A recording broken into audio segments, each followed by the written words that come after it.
Matapos maghayag ang pamilya ni Chris Aquino ng saloobin hinggil sa alitan between Marcos at Duterte, pati ang mga apo at pamangkin ng nasabing late Senator Benigni Aquino ay nagbahagi ng kanilang saloobin. Ayon sa mga Aquino, kinukondena nila ang anumang karahasan at kahit may pananagutan pa man ang mga Marcos, ay nais pa rin nila ang gusto ng kanilang ama na maging mapayapa ang bansa. Matapos nga nito ay biglang kumalat ang text message ni President Bongbong Marcos na pinapatigil ang pag-i-impeach kay BP Sara. Narito po ang full update. Matapos mag-leak ang mensahe di umano ayon kay Evie Jugalbot, mukhang ang asawa lang naman ni PBBM na si First Lady Liza Marcos ang may kagagawan kung bakit nag-leak ang message, drama kachong sa niya. Anyway, sa pahayag ni President Ferdinand Bongbong Marcos Jr. kaugnay ng kumalat sa umano'y text message ng Pangulo tungkol sa impeachment laban kay Vice President Sara Duterte. Say ni PBBM, it was actually a private communication. But nalik na. Yes, because that is really my opinion. This is not important. Anyway, ano po ba yung kumalat na text messages? Well, President Ferdinand Bongbong Marcos Jr.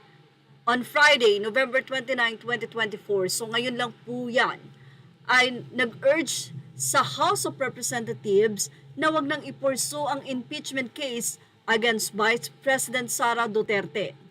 Sa naging interview ni sa Lucena City, Marcos said an impeachment case would take too much time and would not benefit the Filipino. This is not important. This does not make any difference to even one single Filipino life, so why waste time on this? What will happen if somebody files an impeachment? It will tie down the House, it will tie down the Senate, it will just take up all of our time for what? For nothing. None of this will help improve a single Filipino, say pa ng Pangulo.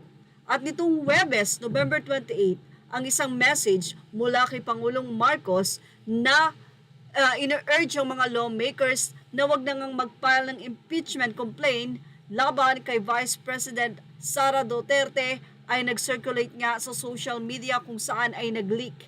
In the larger scheme of things, Sara is unimportant. So please do not file impeachment complaints. Yan pa ang say niya. At yun nga ang pinahayag ni BBM. Kinumpirma niya na yes, ang nasabi nga pong message or text message na yon dahil nag-leak na ay inaamin niyang galing sa kanya. Yan po ang kanyang ibinahagi. Over the weekend, Duterte during an online press conference cursed at Marcos, his wife First Lady Liza and Romualdez and promised to have them killed if she is killed first. Ayon din kay President Bongbong Marcos, hindi niya sinasara o never say never na isinara ang reconciliation between BP Sara Duterte. Sa ngayon, wala pang nagiging pahayag ang pangalawang Pangulo. Pero ang kanyang mga taga-suporta, may mga naging pahayag na. Sila po ba ay agree na magkaayos ang dalawa? Narito po ang kanilang naging komento.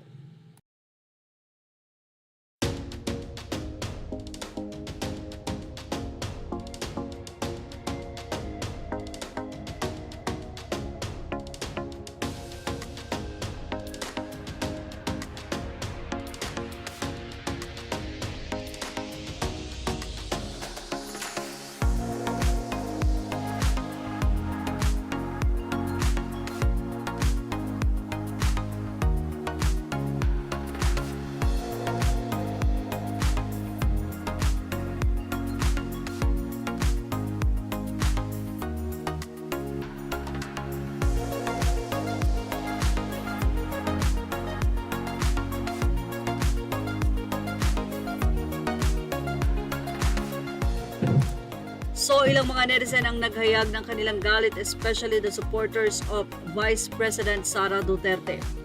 Ano ang masasay niyo about dito? Ilagay na ang inyong opinion sa ating comment section. Thank you for watching. Images are all credit to the rightful owners.